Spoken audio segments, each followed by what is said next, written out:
started, I started preparing because of his help only with all his materials that he mentioned, referred to us.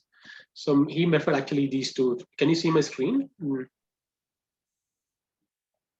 Yes. Can you guys? Yeah. So he actually referred these two Udemy courses from this direct person. So I actually bought these two, and then I started looking through all this video. So this one I completed the whole thing. The like 75% is all the video, but the remaining 25% is actually the old syllabus. Maybe I can show you guys. So this is actually very good. This series is very good to learn.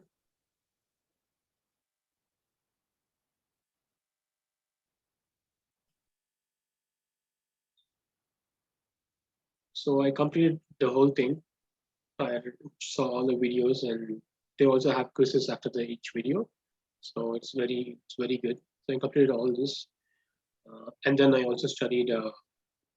After I did a syllabus, so I printed out this whole syllabus and I read through all the syllabus. So before that, before talking this, I'll talk about how they are marking, how they are bringing the questions and all that kind of stuff. So ISTQB, they have like 6 chapters. If you see the syllabus,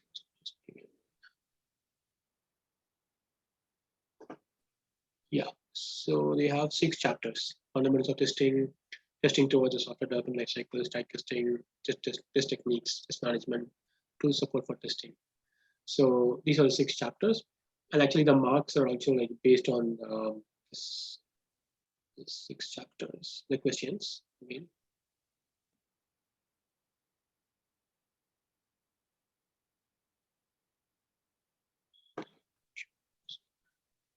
yeah. So they have this K1, K2, K3 concepts for each chapters. So K1 is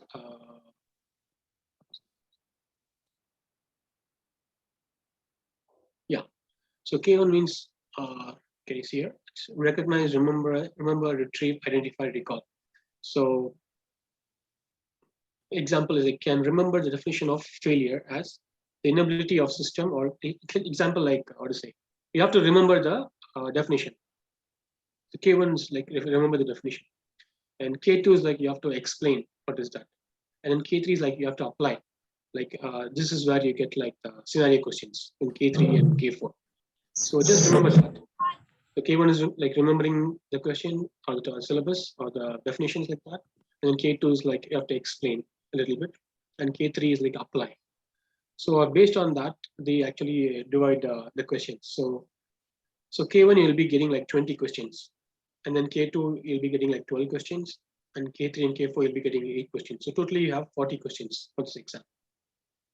And then for chapter 1 you'll be getting 7 questions, and chapter 2 is 6, and chapter 3 is 3, and then 4 is 12, and chapter 5 is 8.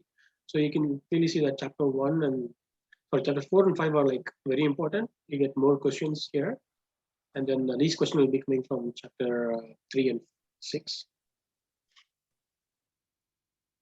So the next thing is this is all the chapters. So the first chapter, second chapter, third chapter, fourth chapter, fifth and sixth. And one more thing I want to show about the K1, K2 is, yeah. So this is the website. Like this is the Canadian thing that for ISTQB I booked my exam through this website.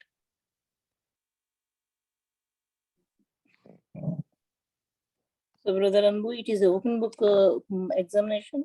No, it's not open book. They will actually, I had my camera, like one from the front camera, and then I also had like a back camera. I have to keep the whole, face the whole room. So you can't, you can't like look anywhere else. You only have to look at the monitor. Okay. So how much is the fee? The fee was like for Canadian is dollars, like it was around like $280, including like the digital badge. And I also, what I did was like they give an option like for if you want to take the second try For example, if you fail in the first time and if you want to take a second try, I pay like $70, so I get to take a second chance. Okay. Yeah, if you don't want, it's just like 280. So I pay like around $350 in Canadian. But I think after taking the exam, I would say you can easily pass in the first try itself. Sister Josephine, for your question, right? That is $229 US, 229. And Brother Anbu, if you let me, I would like to add a point on it. Yeah, sure. Okay. So this is not any technology. This is not any technology. This is all about a framework, the regular QA methodology, QA framework, So, if you remember in our earlier class, right, we discussed DevOps, we discussed PM, project management, pretty much we discussed frameworks, right? Not confined to any particular tool. So pretty much this is about, the QA methodology. What is a black box testing? It's all about QA methodology. So it should be very, very easy. And, considering after our QA automation training and, that's where we pick up a lot of QA concepts, right? Should be pretty straightforward. Just we need some dedication and, just keep hitting that until we reach the goal. That's all. You done, brother? Yeah, I'm done. Yeah. Thanks, brother. Okay. Yeah. So the K1, K2s I was talking, right? So this is the one. So this is how it's been allocated in the chapters. So if you see like in chapter 1, you can see like this is K2. This topic is K2. This topic is K2, and you can see K1 here, and yeah. So mostly like K3 and K3 and K4 will be like in chapter 4. See, K3. We cannot see the screen, brother. Oh, you cannot see the screen? No. Oh, sorry. I think I have to share again. Sorry. Can you guys see now? Yeah. It's good. Yeah, good. Yeah. Sure. So yeah, so this is how the scoring breakup. So if you see the K1s, K2s, so the first chapter, K2, K2. So these are all topics. So if you open the syllabus, you'll see all this. So it's topic 1, and then like so K2, K1s. This is chapter 3, so it's all K2s. Chapter 4, so K4, you can see K3, and chapter 5 also you can see K3s. So you won't see any other K3s in 6 or 3 or 2 or 1. It will be only in 4 and 5. Usually here only you have to apply, because all the black box testing like the bond divide analysis, equivalence partitioning, expert based testing, so it will all be here in chapter 4. I can actually give you some examples too later. So yeah, next one I want to talk about. Before I told you guys that I studied using this Udemy courses, right? Yeah. So this is the one I studied, and if you guys study this one, will be very helpful to understand all the concepts. Because if you see the syllabus, they won't explain much. But if you see the videos, like mainly for chapter 4 and all, they'll explain the concepts very good here in the video. So this one I studied, and then yeah, brother. Yeah, brother, where can you find the syllabus and all the details? That you can find actually the ISTQB website.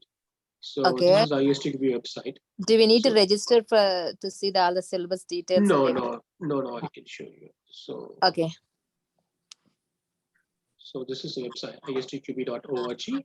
And then you go down here, that's a certified tester. So this is the foundation level one, certified tester. So you click that, it will take you here. So here itself you can actually find the exam provider also. So I think mostly for US, you guys will go with ISTQB. That's your exam provider, I think. So I can show you. So country.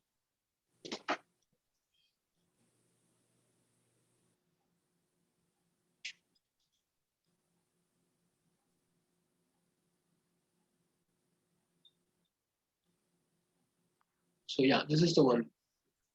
ISTQB, yeah. So this is the one for US.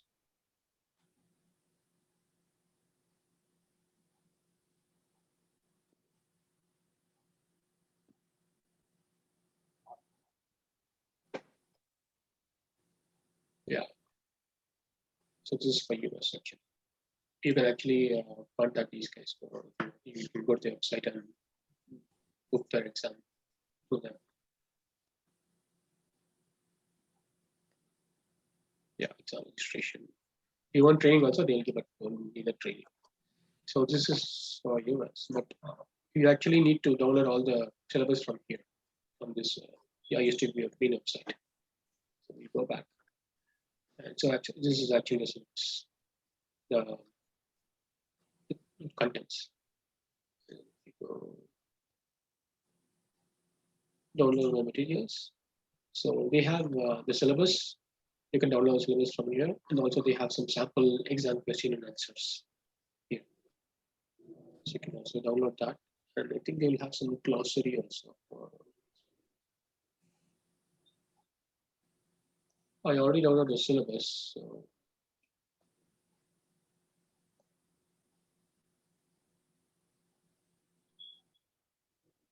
yeah, so this is the syllabus.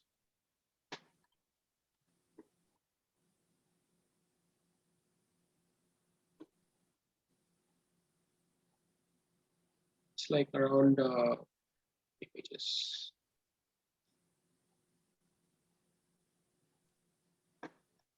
93 pages, but like around like 20 pages, it will be like just all these complaints, then all these things. Yeah.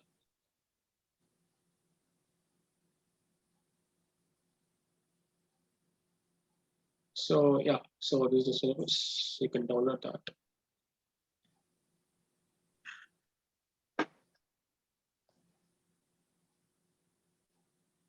And then yeah, I go back to the ISTQB Thank you, one. brother. Sure. So I actually didn't touch this one at all. So why I didn't touch, I'll tell you, because I studied, I went through all this video, I understood the concepts, and then I printed out the syllabus. I went through the syllabus one time fully, and then I researched about like dumps and like some questions, practice questions.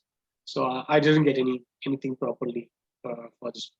And then I actually went into Udemy again, and I was like, I was looking for quizzes. Then I found this one, like 1,000 quizzes.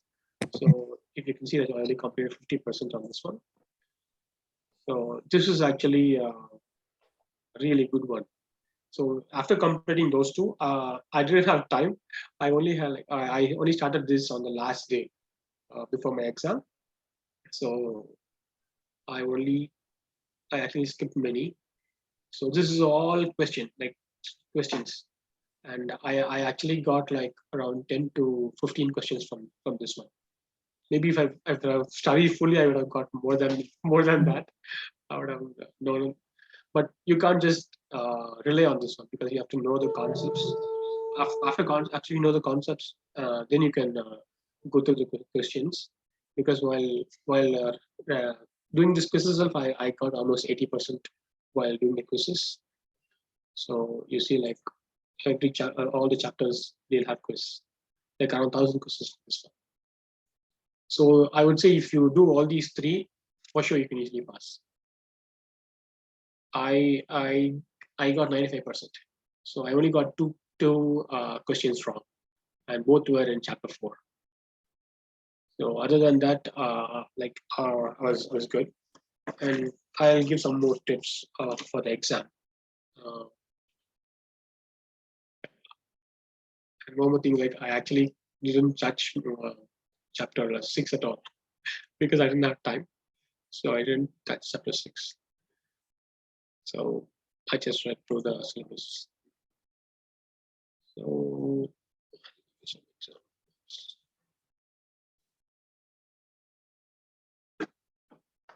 and one more thing about the exam is, like when you're registering for exam, there is one option for us, like non-native speaker get like 15 minutes extra time.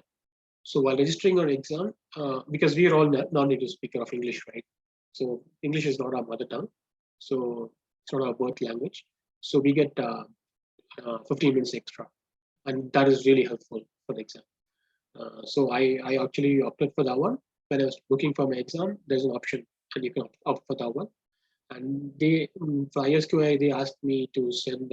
I actually didn't ask me in when I was booking my exam. It was mentioned in the website that we have to send me proof that we are non-native speakers. So I sent my birth certificate to them. I emailed them, and they said they received it. That's it. And my 15 minutes extra 15 minutes was applied on the exam. So I get like 75 minutes like for exam. Actually, it was the exam is for 1 hour and you get 40 questions. So we'll show you some example questions here. Yeah. So these are the type of questions they have. So if you see here, which one of the following answers describes a test condition? A distinguished characteristic of a component or system, a testable aspect of a component or system identified as a basis for testing, and the degree to which a software product provides functions which meets stated and implied needs when the software is used under specified conditions. Test cases designed to execute combinations of conditions and actions resulting from them. So actually, it'll be like so vague. The questions will be so vague. You have to read properly. In a question, you have to read the question correctly, because there will be like not or like valid, invalid. So you have to read the question very, very properly. For example, in the scenario questions, like in the black testing questions, like they'll ask like they'll give a boundary value question, and they'll ask like what are the valid boundary values. So we have to we can't give all the we can't give the invalid. We can't count the invalid one also. So we have to count the valid ones alone. So it'll be like tricky questions. Excuse me. So here the answer is actually B. If you see like B is the correct answer. A, C, and D are the distractors. So it'll be like almost similar, but you have to write pick the correct one. And here it says it's not rational. It's not correct. Definition of feature according to glossary. It's correct from glossary. So they also there is a glossary also for all the terms. So they say that it's actually correct from that glossary. So you can just give a read through of the glossary, but I didn't give a read through of the glossary, but I printed it out. I just wanted to read whatever like hard terms. Just write that on the glossary. That's it. And then you can go for another one. Like this is like a matching type questions. So it, like you to read the questions, it will take like some time, 1 minute or something, and for 16 minutes it's not enough. So that 15 minutes is actually really good if you do that extra time. So if you see like given the following test activities and tasks: test design, test implementation, test execution, test completion, and then here like entering change request for open defect. So they will actually ask you to match these, and then like A is to 2, B is to 3, like that. So that is this like one type of question, and then pick n type of question. So here like which of the following statements about statistics are most true? So it's like most true. This also is like I think I told you, right? So another one is like likely true or something like or that'll be one question. And likely means I think likely means like which is not just likely to be true or something like they'll tell. It means that it's just not the one. So kind of they're very like tricky in the questions. So you have to understand read the questions very carefully. So you have to select two options here. So this is one type of questions. And what else?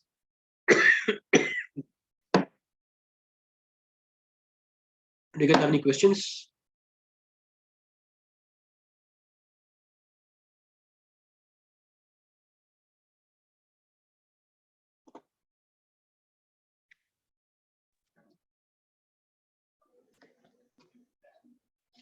Oh, you guys good?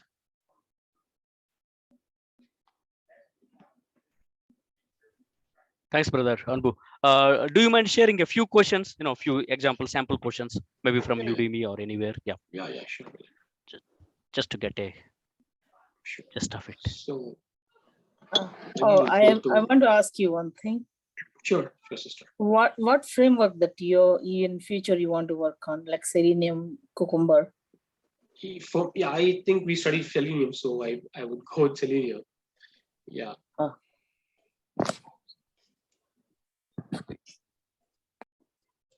So yeah, maybe we go with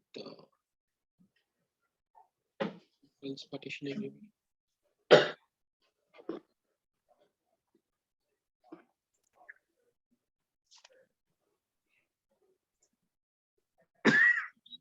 So here they explain the concepts. Just give me a minute.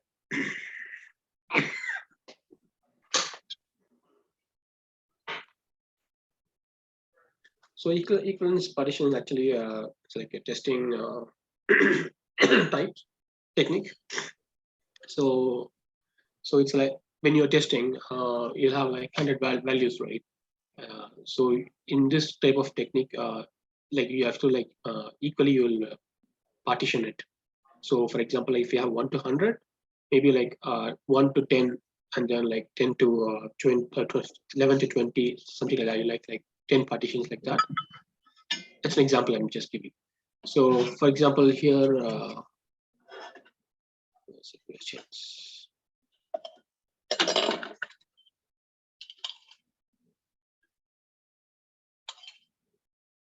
Yeah.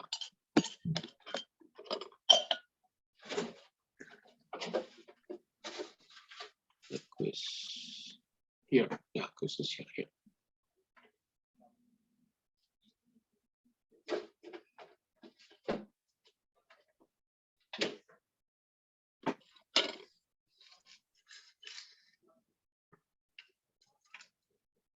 Okay, here.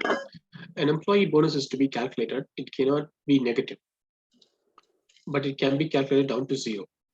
The bonus is based on the length of employment, less than or equal to 2 years, more than 2 years, but less than 5 years, 5 to 10 years inclusively, longer than 10 years.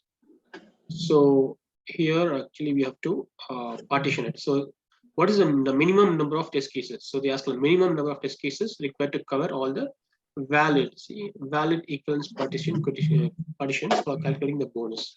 So they're actually calculating a bonus here, and then they're saying that less than or equal to 2 years. So they are dividing this one. So and then more than 2 years to 5 years. So this is one partition. So this is one partition. This is another partition, and then 5 to 10 years. This is one partition, and then longer than 10 years partition. So they're saying that it cannot be negative, but it can be calculated down to 0. So that's why it's 0 to 2 years. And then the bonus is based on the length of employment. That is this one, these partitions. 2 years, less than 2 years, more than 2 to 5, 5 to 10, longer than 10. So what is the minimum number of test cases required to cover all valid in equivalence partitions for calculating? So if you see here, how do I explain?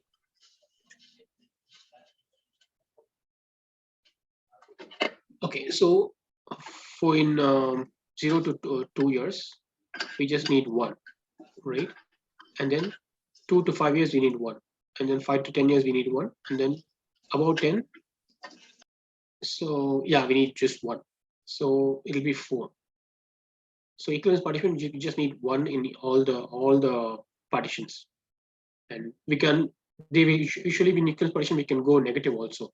So less like 0, less than 0, like we can go there, but negative. So here already they said no negative, right? So let's see. Yeah, so that's correct. That's the right one. So we need 4. So here we will see this is a different one. So a speed control and reporting system has the following characteristics. If you drive 50 kilometers or less, nothing will happen. And then if you drive faster than 50 kilometers, but no more than 55, you'll be warned. And then if you drive faster than 55 kilometers, but no more than 60 kilometers, you'll be fined. If you drive faster than 60 kilometers, but your driving license will be suspended. So here actually it depends upon the speeding, right?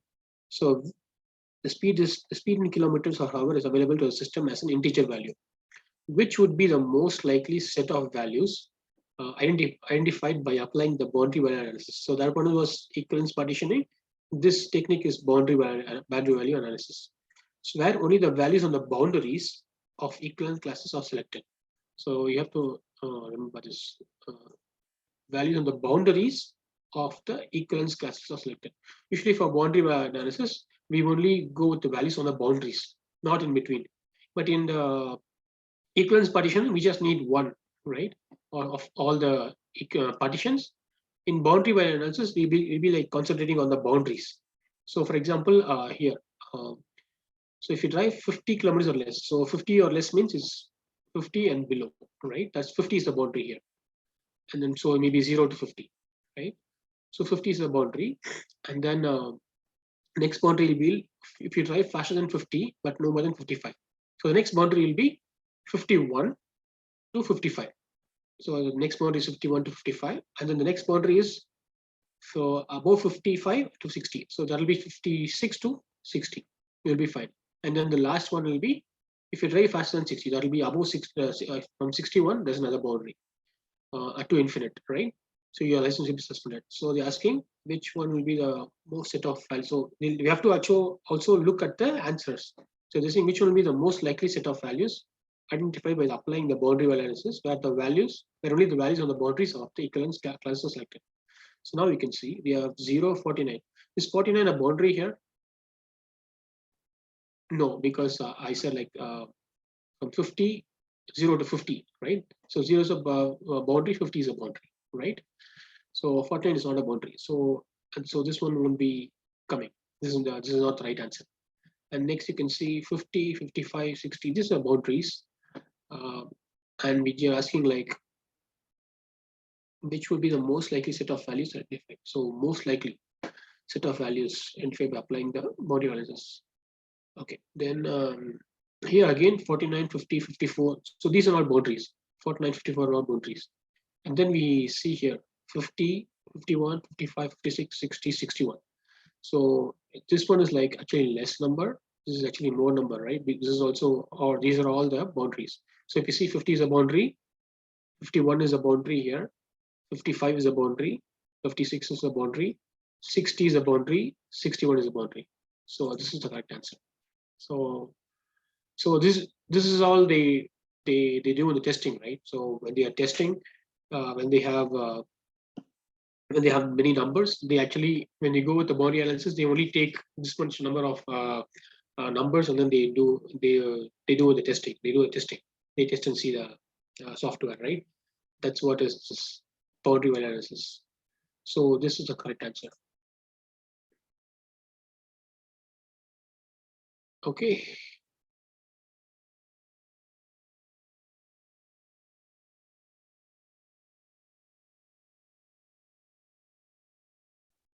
So in this chapter, I'll just show some ways. These are all like K1, K2s.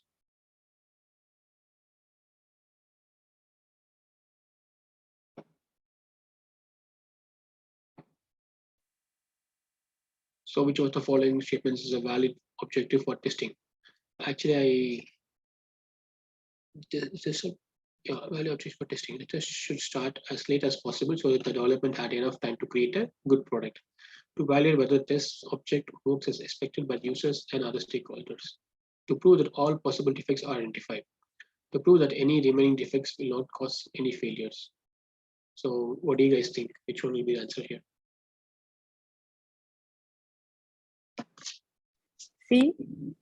See, to prove all the defects are identified. But is that possible?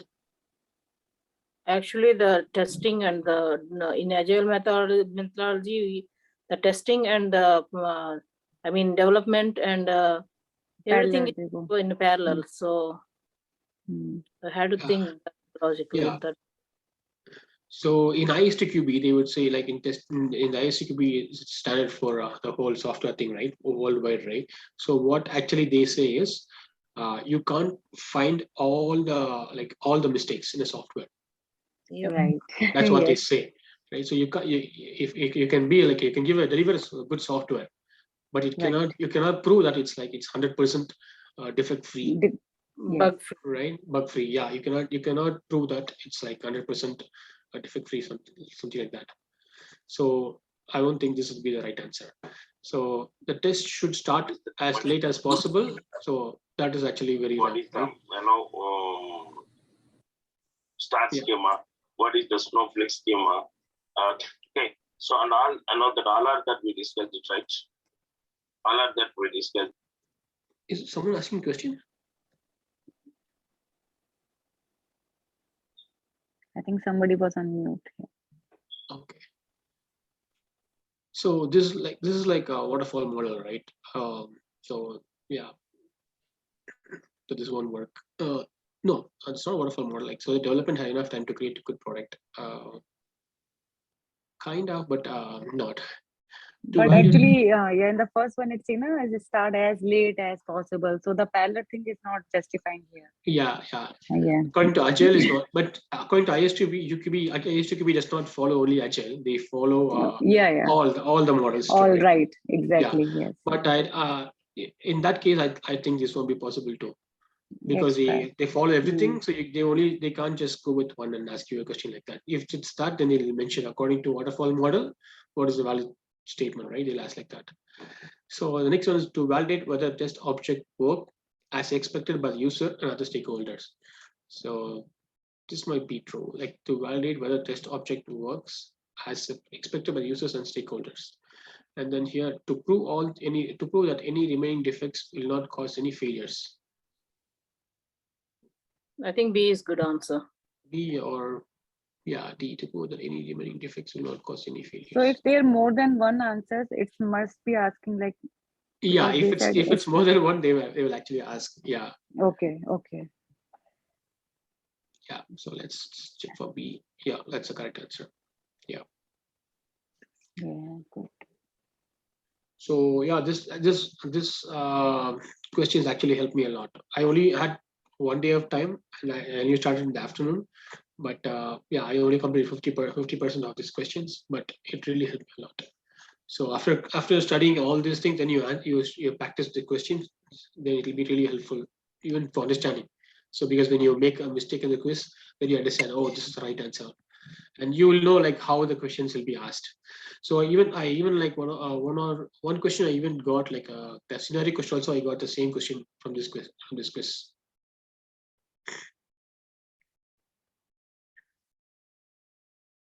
Yeah, if you guys need anything else, like you can ask me, or if you guys want me to like teach or do something about like the concepts of ISTQB, then I can do it next week or something, if you guys want. But otherwise, the videos are really good. The one that Brother, you bought all the ISTQB material from Udemy, right? And then you practiced. Yeah, I actually so yeah, how much it, brother? I actually they were usually they have deals, right? So $12, $15 like that. So these two, yeah, this one and this one I bought a long time when Ravi was told. So I studied this one. So I'm not sure how much is it now. I bought it like only for like $12 or $13, like $15. I'm telling Canadian, $15 something like that. So these two, and then this one also, like when I searched first for the quizzes on the last day, I found it like there was a deal, and I like $12 or $13 only for this also.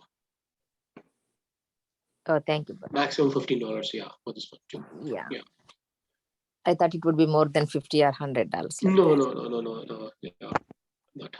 Yeah, Okay. sometimes the display price is like about $50 or so, but time to time they put them on sale.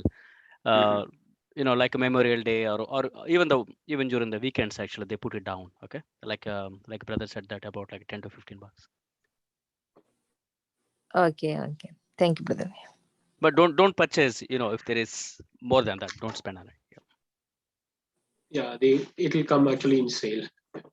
Don't worry. Okay, mostly weekends they put in sale, brother. Yeah, Maybe, about weekends or special occasions. Sorry, brother. Yeah. Yeah, maybe you can put it in the wish list too, and then you can maybe look for it. Okay, If it's on gotcha. sale, then yeah. Maybe I'll send you guys that the link for that Udemy courses. Yeah, if you actually study the syllabus, it's very good. You can easily, if you do these three, the video, the syllabus, and then the questions, you can easily pass. The only thing is you have to watch for the time in the exam. So if you don't know if question is hard, you just move to the next question, and then you can come back and later you can come back and check this question. Just don't waste your time on one question if it's hard for you. Oh, Rajan. any other questions?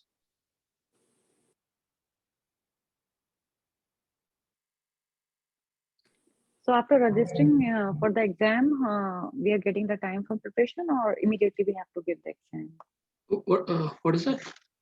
Oh, after After registering. registering, yeah. I think for me, I actually wrote through the ISQI.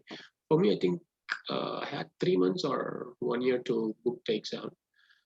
Yeah, minimum I think you will get 3 months for sure after registering. Oh, that's a good time. Yeah, it's a good time.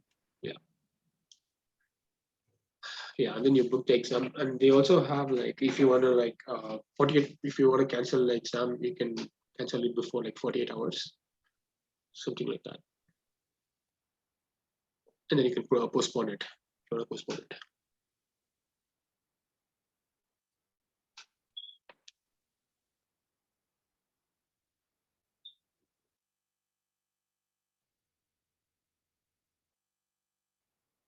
I think that should be good from my side.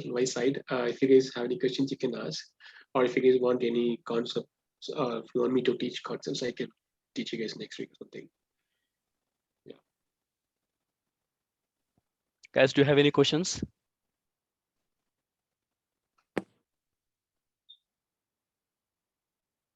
I think I'm good, Ravi. Yeah. If we have anything, we can put it on chat maybe. Yeah. Yeah. So, brother Anbu, please come back next week also. Share like a few more details. Sure, brother. Yeah, sure. Okay. Yeah. So that sounds good. So sorry for asking last minute, but yeah. Oh, no worries, brother. Yeah, sure.